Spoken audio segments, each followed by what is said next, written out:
Sinabi ni Jesus ang tungkol sa pagkawasak ng templo. May ilan doon na nag-uusap tungkol sa mga mamahaling bato ng templo at mga palamuti nito na inihandog ng mga tao.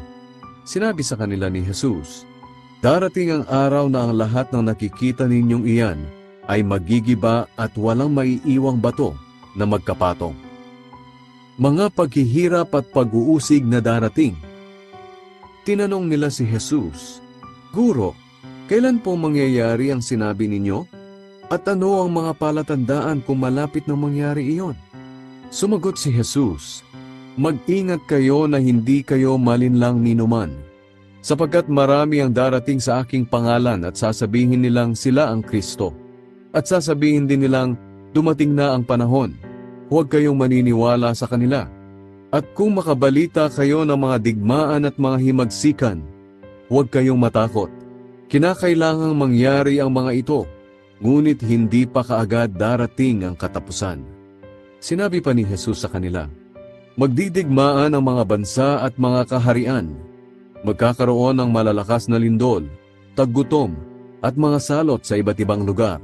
At makakakita kayo ng mga nakakatakot at nakakamanghang palatandaan mula sa langit.